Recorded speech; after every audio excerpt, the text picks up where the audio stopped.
My name is Hallie, and I thought I knew exactly who I was until a complete stranger at CVS Pharmacy destroyed my entire world with 7 words. You look exactly like my missing daughter. I was 34 years old, living what I considered a perfectly normal life in Seattle. My Capitol Hill apartment was small, but cozy, filled with half-finished art projects and plants I somehow managed to keep alive. My rescue dog Max, a one-eyed border collie mix, had more personality than most humans I knew. We understood each other. Both of us had been abandoned and found new homes. That Tuesday started with a migraine that felt like someone was using an ice pick behind my left eye.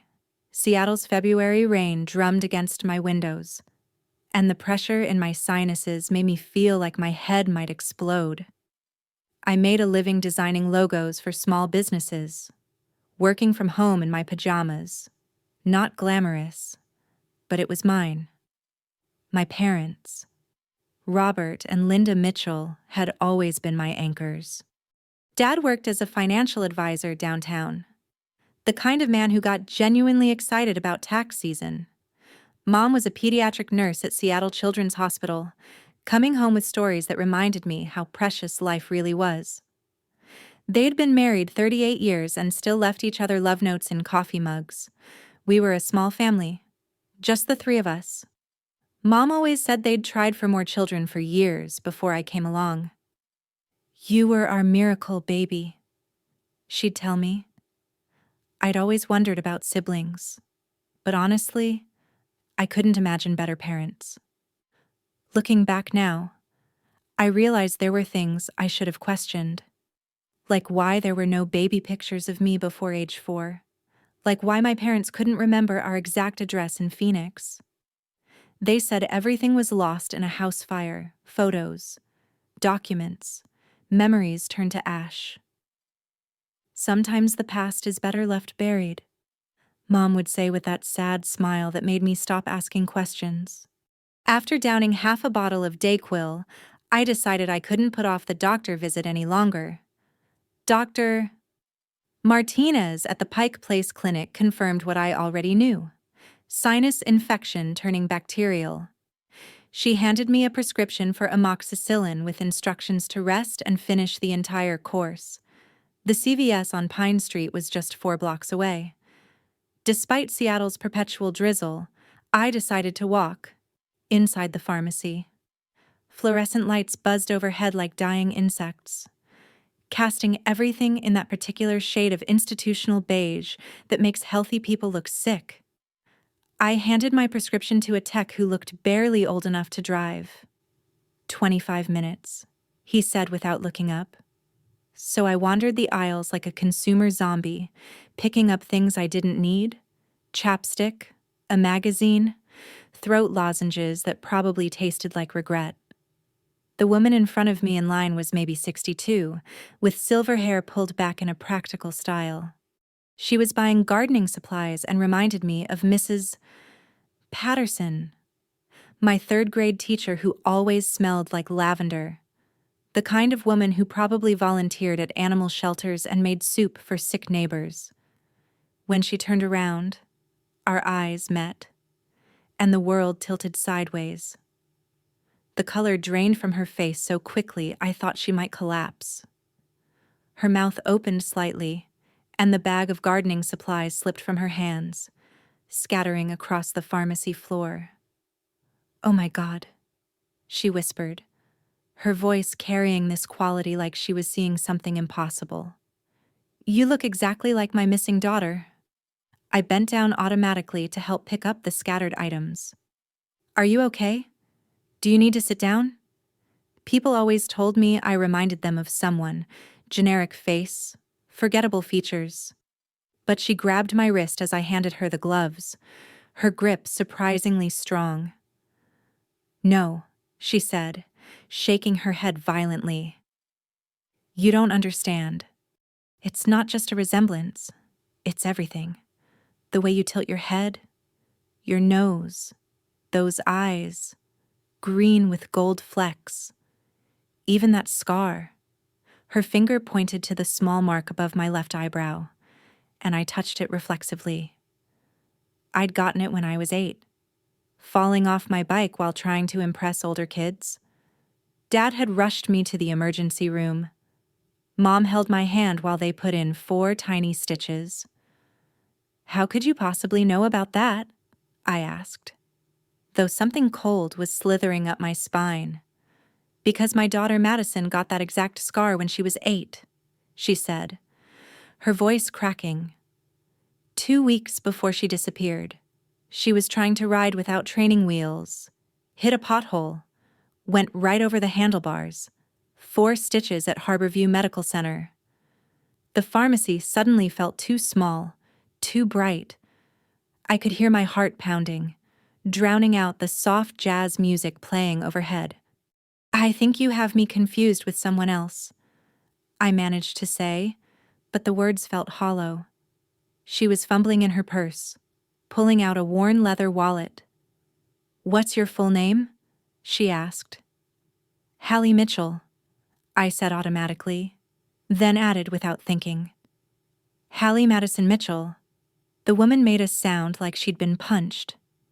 "Madison," she repeated. "Your middle name is Madison. It's a common name," I said weakly. "How old are you?" 34, born September 22nd, 1989. Tears were streaming down her face now. Madison would be 34, born September 22nd, 1989. I felt my prescription bottle slip from my hand. It hit the floor with a sharp crack, little white pills scattering everywhere like tiny white secrets I could no longer keep contained. "She was left-handed," the woman continued. "Are you left-handed?" I looked down at my left hand, gripping my purse strap. She had a birthmark on her right shoulder blade, shaped like a butterfly. My mother had the same one. It runs in our family. My entire body went cold. I did have that birthmark. I'd always thought it was unique. Mine. My college boyfriend used to trace it and call it my angel wings. "I need to show you something," she said, pulling out a photograph with trembling hands. "This is Madison. This was taken the day before she went missing." I looked at the photo and felt reality crack down the middle. A little girl stared back at me, grinning with gap-toothed confidence. She had my nose, my chin, those same green eyes with gold flecks. She was wearing a yellow sundress with tiny butterflies, and behind her was a red swing set that felt more familiar than my own apartment. "I have to go," I said, backing away from her, from the photo, from the impossible truth reaching for me. "I'm sorry, I have to go." I ran out of that pharmacy like the building was on fire, leaving my prescription, my dignity, and possibly my entire identity scattered on the floor. The Seattle rain hit my face like cold needles, but I didn't stop running until I reached my car. I sat there, engine off, rain drumming against the windshield, trying to make sense of what had just happened. But the truth doesn't care if you're ready for it. It doesn't wait for the perfect moment or ask permission before it burns your life to the ground. Sometimes it finds you on a random Tuesday when you're sick and vulnerable, standing in line at a pharmacy. Sometimes it looks like a stranger's tears and sounds like your own name spoken by someone who's been searching for you for decades. The woman's face haunted me as I drove home through streets that suddenly felt foreign. 26 years, she'd said. 26 years of searching for a little girl who disappeared from a swing set. And now that little girl was staring back at me from my rearview mirror, wearing my face, carrying my scars, living my life. If I wasn't Hallie Mitchell, then who was I? And what happened to the real Hallie Mitchell? But I already knew the answer was going to destroy everything I'd ever believed about love, family, and the difference between being saved and being stolen. I didn't sleep for 3 days. Every time I closed my eyes, I saw that little girl's face, my face, staring back at me from the photograph. Max sensed something was wrong and refused to leave my side, pressing his warm body against my legs whenever the shaking got too bad. Those mismatched eyes watched me with the kind of understanding that only comes from shared experience with abandonment. By Thursday morning, I looked like something from a horror movie. Dark circles bruised my eyes, and my hair defied all laws of physics and hygiene. But it was my reflection that scared me most. I looked haunted, like I'd seen things I couldn't unsee. When my best friend Casey showed up at my door with coffee and the concerned expression of someone conducting a wellness check, I nearly collapsed with relief. "You look like you've been hit by a truck," she said, pushing past me into the apartment. Casey Rodriguez had been my anchor since college, a criminal defense attorney with a mind like a steel trap and a bullshit detector calibrated to NASA precision. If anyone could help me navigate this nightmare, it was her. "Tell me everything," she said, settling into my couch with the efficiency of someone who'd heard plenty of impossible stories in King County courtrooms. So I did. I told her about the woman at the pharmacy, about the photograph that looked like it had been stolen from some alternate timeline. I told her about the scar, the birthmark, the details that aligned with mathematical precision in a way that felt anything but random. Casey listened without interrupting, her dark eyes growing more serious with each detail. When I finished, she sat in silence for a long moment, staring into her coffee like it might contain answers. "Before we go down any rabbit holes," she said finally, "we need facts. Did this woman tell you her name?" "No. I was too freaked out to ask." "Description?" "Early 60s, silver hair, practical clothes." She looked like someone who volunteers at libraries and knows everyone's grandchildren's names. Casey pulled out her phone. "You said CVS on Pine Street? They'll have security footage. If this woman is local, if she's been searching for her missing daughter for decades, there's going to be a digital footprint." I watched her work, fingers flying across her phone screen with practiced efficiency. There was something comforting about seeing her apply professional skills to my personal crisis. "Found something," she said after 15 minutes, turning her phone toward me. "Missing child Facebook group for Washington State. Look at this post from 2 days ago."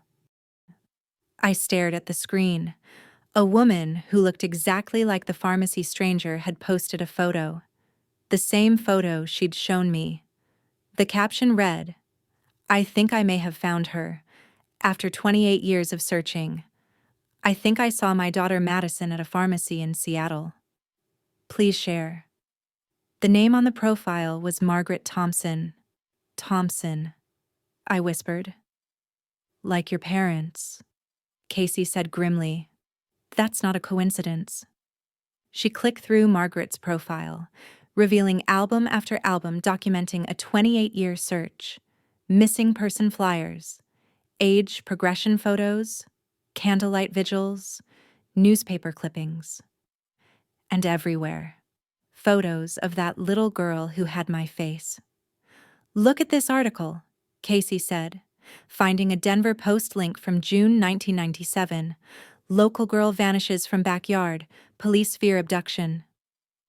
Madison Thompson, age 8, had disappeared while her mother answered a phone call. Less than 5 minutes. But when Margaret came back outside, the gate was open and Madison was gone. The police searched for weeks. The FBI was called. There were volunteers, search dogs, helicopter searches. The family photo accompanying the article showed Margaret 28 years younger, standing next to a man with kind eyes and worry lines.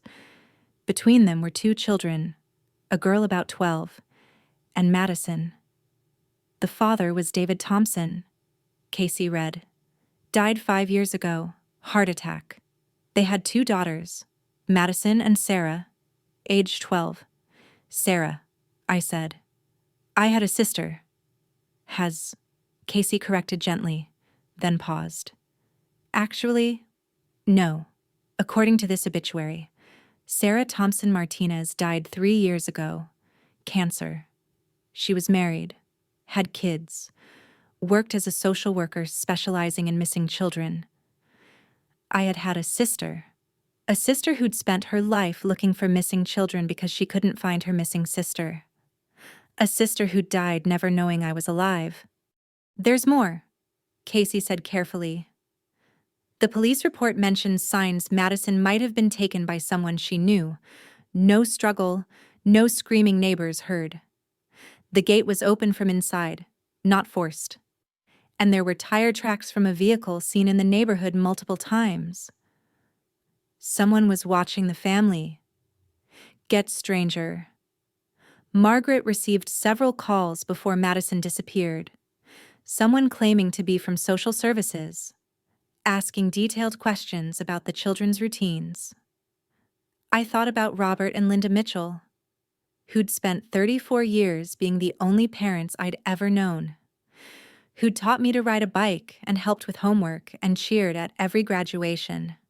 Casey, I said, my voice barely a whisper. What if my parents aren't who they say they are? She was already ahead of me, fingers flying across her phone.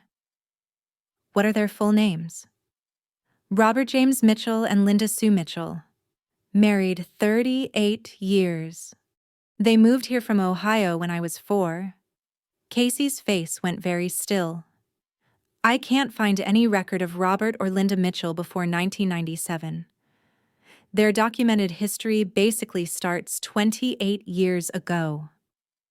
That's impossible. Not if those weren't their real names. She looked at me with surgical precision. I found marriage records for Robert James Morrison and Linda Sue Morrison in Cleveland, Ohio, 1985. And here's the interesting part. There's a birth certificate for Hallie Madison Morrison, born September 22nd, 1989. My coffee cup slipped from numb fingers, shattering against the floor. Max jumped up, alert and worried. But that baby died when she was 18 months old, Casey continued. SIDS, sudden infant death syndrome. I stood too fast, the room spinning. They stole a dead baby's identity. And then they stole you. The pieces were falling into place with terrifying clarity. Robert and Linda Morrison had become Robert and Linda Mitchell. They'd taken the identity of their dead child and given it to a stolen child. They'd moved across the country and built new lives on a foundation of theft and lies. What do? I asked. First, we get proof. DNA test with Margaret Thompson. I have a contact at a private lab. We can get results in 48 hours. And then we figure out how to reunite a mother with her daughter without destroying the people who raised that daughter. I looked down at Max, who was watching me with those wise, mismatched eyes. One brown, one blue, like he was seeing the world from 2 different perspectives. Maybe that's what I needed, to see this from multiple angles. There's something else, I said. Something I've never told anyone. When I was little, I used to have nightmares, always the same one. I was in a car with strangers, crying for my mommy, but the woman kept saying she was my mommy now. Casey's face went pale. Memory fragments. My parents took me to a psychologist, said the dreams would fade, and they did. But what if they weren't dreams? What if they were memories? And someone helped me forget them. We need to be very careful here, Casey said. If your parents really did take you, this is federal crime. Kidnapping across state lines. But they're also the people who loved and raised you. I thought about Margaret Thompson, who'd been searching for 28 years. I thought about Sarah, who died never knowing her sister was alive. I thought about Robert and Linda Mitchell, who'd given me 34 years of love built on someone else's tragedy. I need to confront them, I said. But first, I need to know for certain. DNA test. Memory recovery. Whatever it takes. Are you sure you're ready for the truth? I looked around my apartment. At the coffee maker Dad bought me. At the herb garden Mom helped plant. At photos of family vacations that might all be lies. I've been Madison Thompson my whole life, I said. I just didn't know it. It's time to find out what that means. Casey nodded and pulled out her phone again. I'll arrange the DNA test, and I know someone who specializes in recovered memory therapy. As she made the calls, I sat with Max and stared out at Seattle, the city I'd called home without ever knowing it wasn't really mine. Somewhere out there, Margaret Thompson was probably looking at that Facebook post, wondering if the woman in the pharmacy could possibly be her daughter. Tomorrow, I would start the process of becoming Madison Thompson again, but tonight, I was still Hallie Mitchell, living in the space between two identities, trying to figure out how to love the people who'd stolen me from the people who'd loved me first. The hardest part wasn't not knowing who I was. The hardest part was knowing I was about to find out. The DNA results came back in 36 hours instead of 48. I was sitting in my kitchen Friday morning, staring at coffee that had gone cold, when Casey called with the voice of someone delivering life-changing news. It's a match, she said without preamble. 99.7% probability that you and Margaret Thompson are biologically related. Mother and daughter. I should have felt something dramatic. Relief, vindication, earth-shattering revelation. Instead, I felt oddly empty, like I'd been holding my breath for so long I'd forgotten how to exhale. The scientific confirmation of what my heart already knew felt almost anticlimactic. So it's real, I said.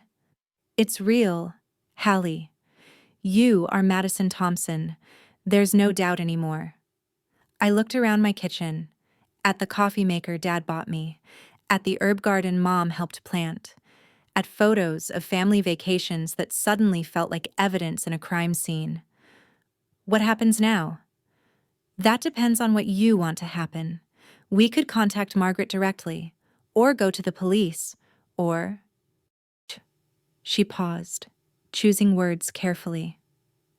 We could try to recover your memories first. The therapist I mentioned, Dr. Sarah Chen, can see you this afternoon.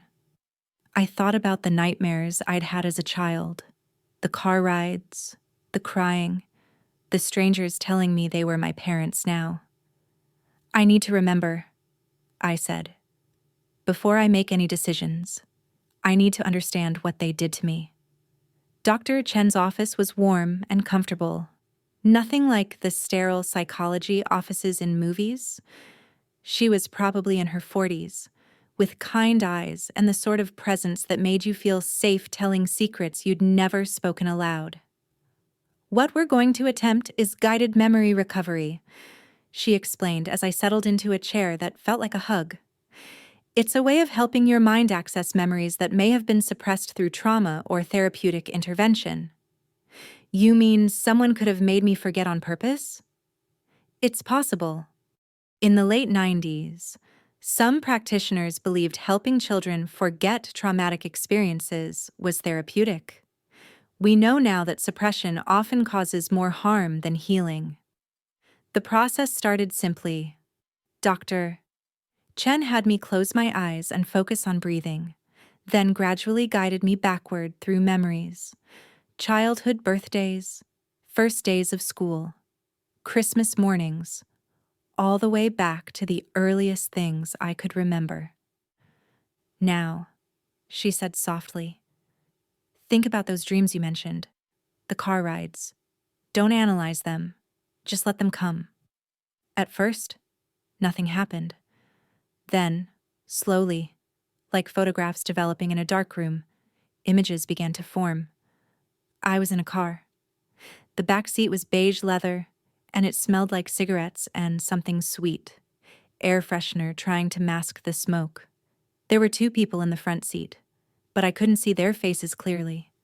The woman kept turning around, saying things in a voice that tried to sound soothing but came out nervous. It's okay, sweetheart. We're going to take such good care of you. You're going to love your new room. I was crying. Not angry tantrum crying, but the heartbroken sobbing of a child who understood something terrible was happening but couldn't stop it. I want my mommy, I kept saying. I want to go home. The man spoke then, his voice firmer. Madison, we've talked about this.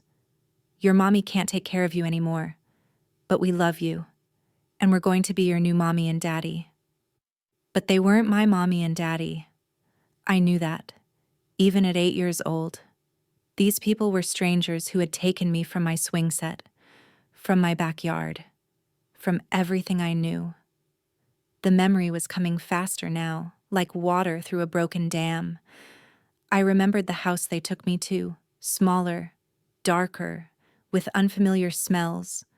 They'd prepared a room painted pink with stuffed animals, but it felt like a pretty prison. I remembered screaming for my real parents until my throat was raw.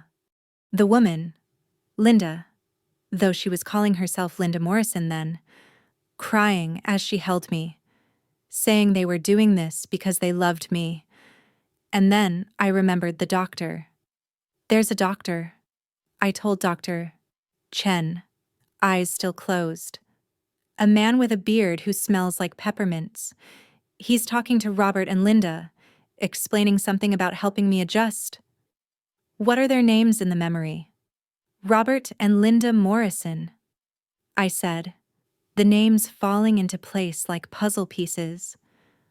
The doctor is explaining how to make the transition easier. In the memory, I was sitting in a chair too big for me, legs swinging because my feet couldn't touch the floor. The doctor knelt in front of me, voice gentle but clinical. Madison, we're going to play some games together, fun games that will help you feel better about your new family. I didn't want to play games. I wanted to go home. But I was 8 and scared, and these adults were telling me what would happen regardless of what I wanted. The sessions happened several times over what felt like weeks. He showed me pictures, asked me to tell stories, gave me little pills that made me sleepy and confused. Gradually, systematically, he helped me forget. Not everything at once. That would have been too obvious. Instead, piece by piece, the details of my old house became fuzzy. My real family's faces started to fade. The memories were replaced with new ones, stories about a house fire, about living in Phoenix, about Robert and Linda Morrison becoming Robert and Linda Mitchell, becoming mom and dad. He made me forget, I whispered, tears streaming down my face. He made me forget my real family so I would bond with the people who stole me. You're safe now, Dr. Chen said gently. Can you tell me anything else about this doctor? I dug deeper into the memory. His office was in a house, not a medical building. There were old toys everywhere, and on his desk was a nameplate, Dr. Marcus Hoffman, Child Psychology and Family Therapy. The address was on Maple Street in Cleveland, Ohio. When Dr. Chen brought me back to the present, I felt like I'd been disassembled and put back together with pieces in different places. The memories were real now, vivid and undeniable. But they coexisted strangely with 34 years of loving Robert and Linda Mitchell. How do you feel? She asked. Confused. Angry? Relieved. Like I'm mourning someone who's still alive. You're mourning the relationship you thought you had with your parents, and the childhood you thought you'd lived. That's normal and necessary. Dr. Chen was already researching on her computer. Dr. Marcus Hoffman died 12 years ago, she said. But according to this article, his practice was investigated by the state licensing board in 2003. Several former patients claimed he'd used inappropriate memory suppression techniques.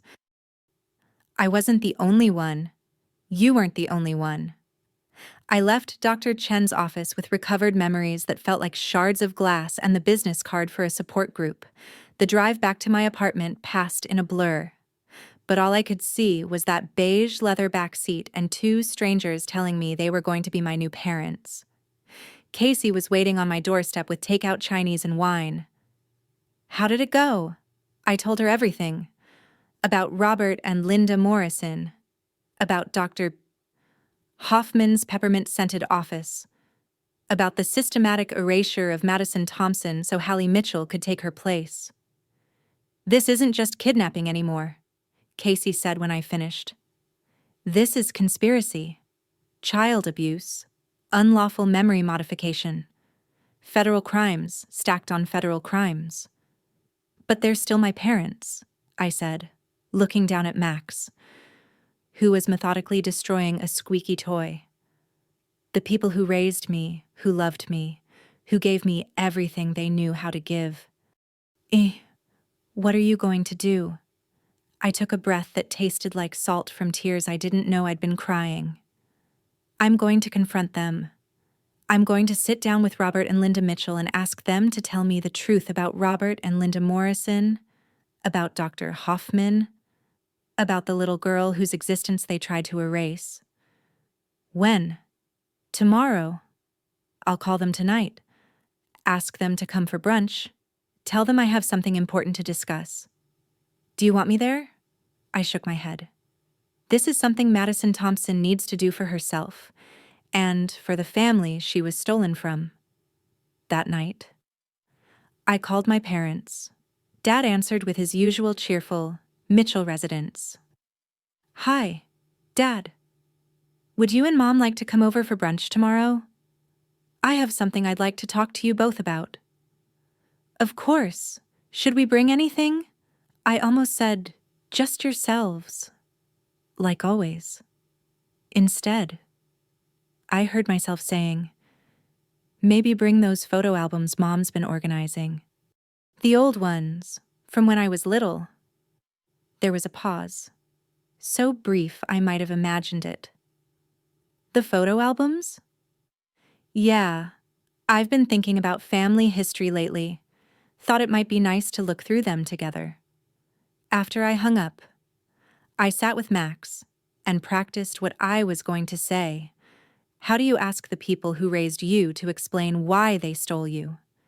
How do you demand truth from people who've spent 34 years perfecting their lies? In less than 12 hours, I would learn whether Robert and Linda Mitchell were capable of honesty, or whether they would force me to choose between the parents who'd loved me and the justice that Madison Thompson deserved. But first, I needed to decide which was more important, protecting the people who'd protected me, or honoring the family they'd stolen me from. The hardest part wasn't that I didn't know the answer. The hardest part was that I did. Sunday morning arrived with perfect Seattle weather that felt like the universe's idea of irony. Brilliant sunshine streamed through my windows, casting everything in golden light that should have felt hopeful, but instead felt like stage lighting for the most important performance of my life. I'd been awake since 4 a.m., my body apparently deciding that sleep was for people who weren't about to detonate their family structure. Max sensed my anxiety and pressed against my legs, those mismatched eyes offering the steady presence that reminded me why dogs understood what mattered better than most humans. At 9:30, I heard Dad's distinctive knock, 3 quick raps followed by 2 slower ones, a pattern he'd used since I was little. The sound that had always meant safety now made my stomach feel like broken glass. Coming, I called, my voice steadier than I felt. I opened the door to find them looking exactly like the parents I'd always known. Dad in his weekend khakis and polo shirt, Mom with perfectly styled hair despite the early hour, both carrying smiles that said they were genuinely excited to spend time with their daughter. Dad held a large cardboard box I recognized as Mom's photo storage container. The sight made my chest tighten. Somewhere in that box were the first pictures they'd ever taken of me, Pictures of a stolen child who didn't know she'd been stolen. "Morning, sweetheart," Mom said, stepping forward for her usual hug. For a moment, breathing in her familiar Estee Lauder perfume, I almost lost my resolve. These were the people who'd sat up with me during nightmares, taught me to drive, cried at my graduation. These were also the people who'd erased another family from my memory and built their happiness on theft and lies. "Come in," I said. "I made coffee and got those blueberry muffins from Pike Place you love." They settled into my living room with comfortable ease. Dad set the photo box on my coffee table with a soft thud that sounded like a gavel. Mom fussed over Max, who did his usual routine of charming visitors while assessing whether they posed any threat. "He's gotten so big since Christmas," Mom said, scratching behind his ears. "Those eyes still break my heart. Someone abandoning him like that." The irony hung in the air, like smoke from a fire only I could smell. I served coffee and muffins, made small talk about work and whether the Mariners had any chance this season. Normal Sunday conversation while my heart hammered against my ribs like a caged bird. Finally, when I couldn't stand another moment of pretending, I sat across from them and took what felt like my last breath as Hallie Mitchell. "Mom, Dad, I need to ask you about something, and I need you to tell me the truth." Something shifted. Dad's coffee cup paused halfway to his lips, Mom's hand stilled on Max's head. I'd known these people my entire conscious life. I could read their micro-expressions like a native language. "Of course, honey," Dad said. But his voice carried the careful tone of someone buying time to think. "What's on your mind?" I reached into my folder and pulled out the first photograph, the one Margaret Thompson had shown me. The little girl with my face, standing in front of the red swing set, grinning with gap-toothed innocence.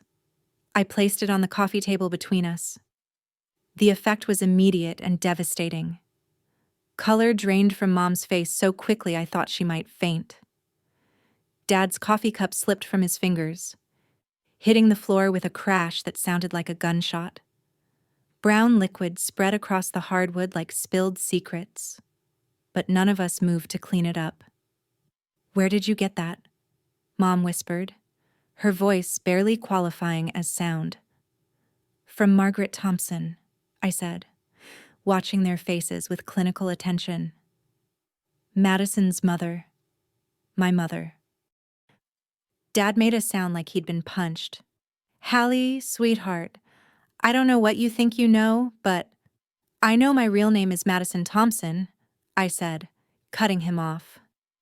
"I know I was 8 when you took me from my backyard in Denver on June 5th, 1997. I know you brought me to Dr. Marcus Hoffman, who helped you erase my memories so I would bond with you instead." The silence was so complete, I could hear the kitchen clock ticking, counting down seconds until everything changed forever. "I know your real names are Robert James Morrison and Linda Sue Morrison," I continued, pulling out more documents. "I know you stole the identity of your dead baby, Hallie Madison Morrison, and gave it to me." Mom started crying then, not gentle tears, but the harsh sobbing of someone whose world was collapsing in real time. "We loved you," she said through her tears. "From the moment we saw you. We loved you more than anything." "But I wasn't yours to love," I said, my voice breaking. "I belonged to another family. A family that spent 28 years looking for me. A family that included a sister who died never knowing I was alive." Dad leaned forward, hands clasped white-knuckled. "Hallie, you have to understand.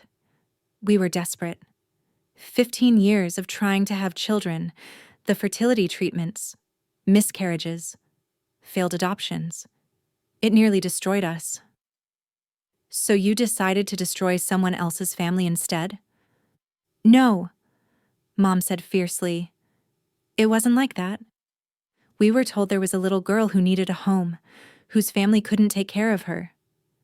Who told you that? They looked at each other, 30 years of shared secrets passing between them. David Carlisle, Dad said finally. He said he worked for a private adoption agency. Contacted us through someone in Cleveland.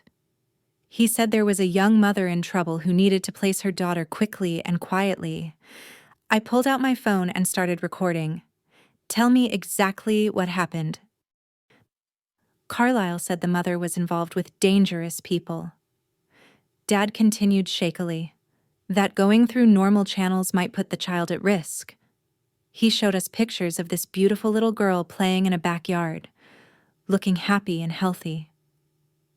When did you realize you were stealing me from a loving family? The question hung like poison gas. We started to suspect when we saw the news reports. Mom whispered, about a missing child in Denver. But by then, we'd already taken you to Dr. Hoffman to help you adjust. Adjust, I repeated. You mean forget? Dad's face crumpled. We told ourselves we were protecting you, that remembering would only cause pain. We thought if we could make you happy with us, maybe it wouldn't matter how it started. It wouldn't matter? I stood, anger finally burning through numbness. Margaret Thompson spent 28 years wondering if her daughter was dead. Sarah Thompson became a social worker because she never got over losing her sister. David Thompson died of a heart attack that Margaret believes was brought on by never knowing what happened to his little girl. Both were crying now, but I couldn't bring myself to care. We know we did terrible things, Dad said. We've known for 28 years. But Hallie, we also raised you and loved you.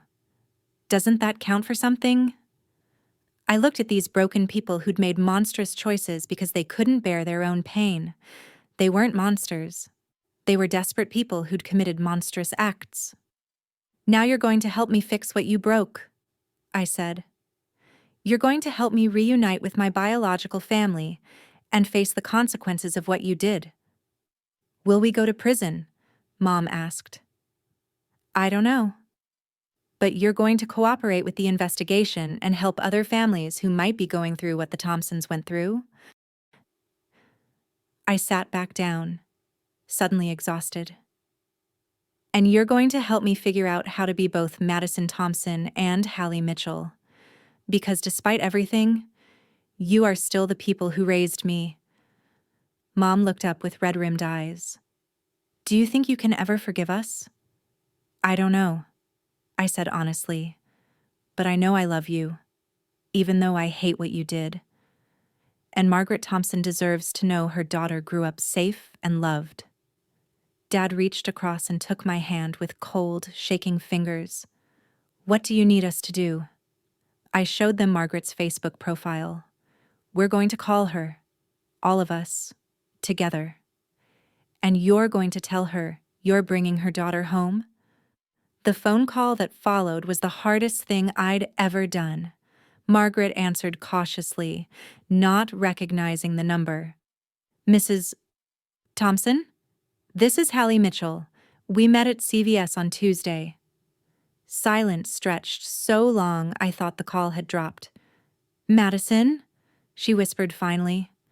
Yes, I said, the word coming out like a sob. It's Madison, and I'm here with Robert and Linda Morrison. They have something to tell you. What followed was 20 minutes of tears, apologies, and the careful beginning of rebuilding connections severed 28 years ago. Margaret listened as my parents confessed, and while she didn't forgive them, she didn't hang up either. I want to see her, Margaret said finally. I want to see you too, I said, meaning it. We arranged to meet the next day at a downtown park, neutral ground where a mother and daughter could begin the impossible process of knowing each other again. After hanging up, we sat surrounded by the debris of our old life. Coffee stains, scattered photos, tissues from all the crying. What happens to us now? Mom asked. I looked at Robert and Linda Morrison, who'd been criminals longer than they'd been my parents, but who'd loved me for 34 years. I don't know, I said. But we're going to figure it out together. I was Madison Thompson, stolen child and missing daughter. I was Hallie Mitchell, beloved daughter and survivor. Tomorrow, I would become something new entirely, a bridge between families, a living symbol that love and crime could coexist, and that sometimes the hardest thing was figuring out which mattered more. But first, I had to meet my mother again, for the first time. Monday morning arrived gray and drizzling, typical Seattle weather that somehow felt appropriate for the most important day of my life. I stood in front of my bathroom mirror at 6 a.m., staring at a face that belonged to two different people, Hallie Mitchell, who'd lived safely in ignorance for 34 years, and Madison Thompson, who'd been stolen from a swing set and was finally coming home. Mac sensed the importance of the day and hadn't left my side since I'd gotten up. Those mismatched eyes, one brown, one blue, seemed to reflect my own dual existence. We understood each other perfectly. Both of us had been lost. Both of us had been found. And both of us were about to discover what home really meant. The park Margaret had chosen was Myrtle Edwards, right on Elliott Bay with views of the Sound and the Olympic Mountains. I arrived 15 minutes early, my hands shaking as I carried a folder containing 28 years of my life as Hallie Mitchell. Photos, report cards, graduation pictures. All the evidence of a childhood lived under a stolen name. I saw her before she saw me. Margaret Thompson was sitting on a bench facing the water, wearing a navy blue coat and clutching a purse like it contained her entire world. She looked older than in the Facebook photos, more fragile somehow, as if 28 years of searching had worn her down to her essential elements. But when she turned and our eyes met across 30 yards of wet grass, I saw something I'd never seen in any photo: hope. The recognition was instant and mutual. She stood slowly, as if sudden movements might make me disappear again, and I found myself walking toward her like I was 8 years old again, coming home from school to tell my mother about my day. "Madison," she said when I was close enough to touch, her voice carrying the weight of nearly 3 decades of that single question. "Hi, Mom," I said, and the word felt both foreign and familiar, like a language I'd once known fluently but hadn't spoken in years. She reached out tentatively and touched my face, her fingers tracing the scar above my eyebrow that had led us to this moment. "You're real," she whispered. "You're here." "I'm here," I confirmed. And then we were hugging, awkwardly at first, then desperately. Two people trying to bridge 28 years in a single embrace. She smelled like lavender and vanilla, completely different from Mom's Estee Lauder, but somehow familiar in a way that reached deeper than memory. For a moment, I was 8 again, coming in from playing outside to find my mother waiting with milk and cookies and questions about my day. "You look just like Sarah did at your age," Margaret said through tears. "She would have been so happy to know you're alive." The mention of my sister, the sister I'd never consciously known I'd had, made my chest tight. "Tell me about her," I said. We sat on the bench together, and Margaret pulled out her own folder, thick with 28 years of searching, photos of Sarah as a teenager, a young woman, a wife and mother, articles about her work with missing children, her obituary, which I couldn't bring myself to read completely. "She never forgave herself," Margaret said softly. "She was supposed to be watching you that day, but she was inside doing homework. After you disappeared, she dedicated her life to finding missing children. She helped reunite dozens of families, but she could never forgive herself for not being able to bring her own sister home. I thought about a woman I'd never met who'd spent her life undoing the kind of crime that had been done to our family. I wish I could have told her I was okay. She knew, Margaret said firmly. Somehow, mothers know these things. She always believed you were alive somewhere, being loved by someone. She just wished it could have been us. I opened my own folder and showed Margaret the photos of my life as Hallie Mitchell. Birthday parties, Christmas mornings, soccer games, graduations, all the milestones Sarah had missed. Margaret studied each one carefully, drinking in 34 years of her daughter's life. "They look like good people," she said when she saw a photo of Robert and Linda at my college graduation. "They took good care of you." The generosity in her voice nearly broke me. "I don't know how to feel about them," I admitted. "I love them, but I hate what they did.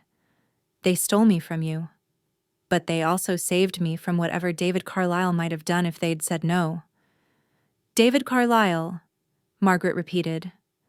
"The FBI wants to talk to me about him. Apparently, you weren't the only child he placed with desperate families." I thought about other children like me, other families like the Thompsons, other parents like Robert and Linda who'd made impossible choices in impossible circumstances. What happens now? Margaret was quiet for a long time, watching the ferries cross the Sound.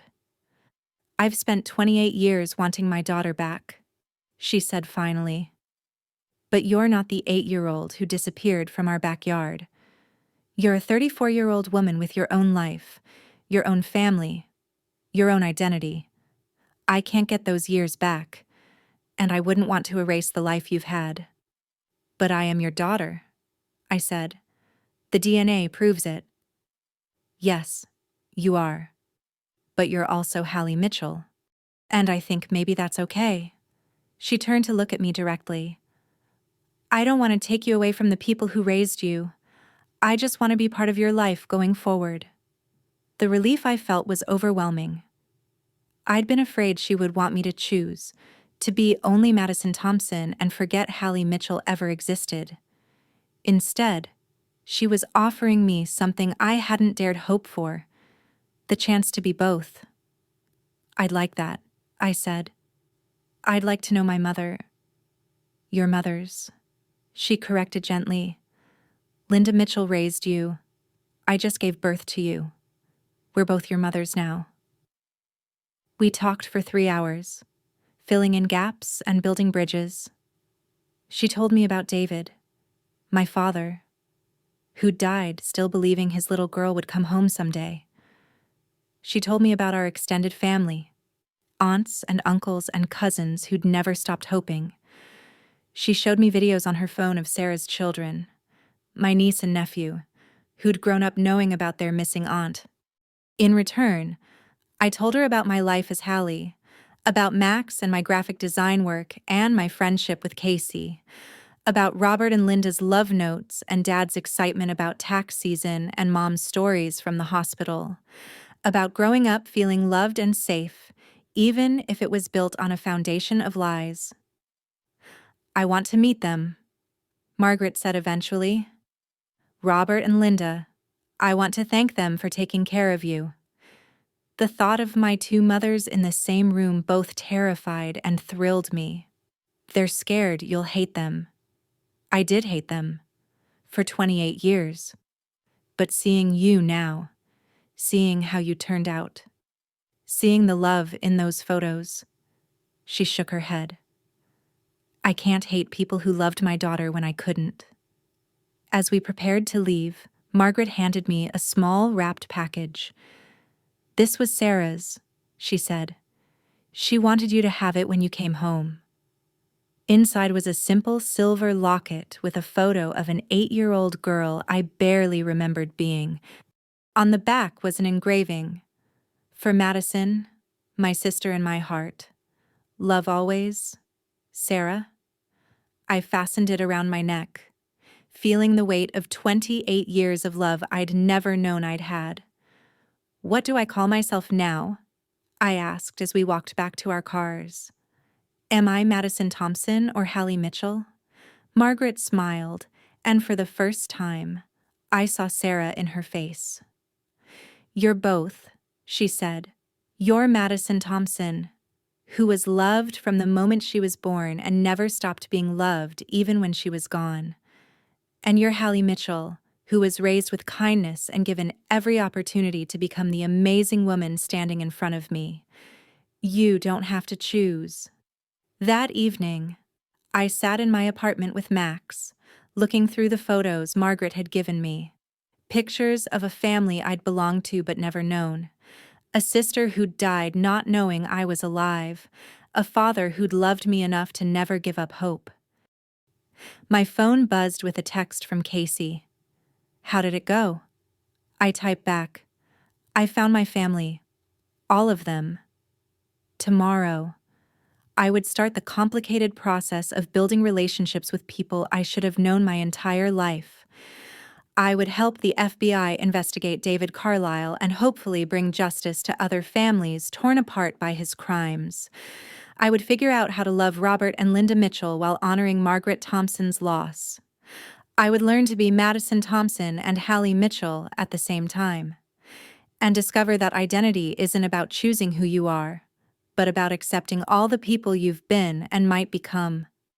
My name is Hallie Madison Thompson Mitchell, and this is the story of how I learned that sometimes being stolen and being saved can be the same thing, and that love is big enough to hold all the contradictions that make us human. Sometimes the most ordinary moments, like standing in line at a pharmacy on a rainy Tuesday, can lead to the most extraordinary discoveries about who we really are and where we really belong. And sometimes, if we're very lucky, we discover that home isn't a place we return to, but a feeling we create with all the people who love us, no matter how complicated that love might be.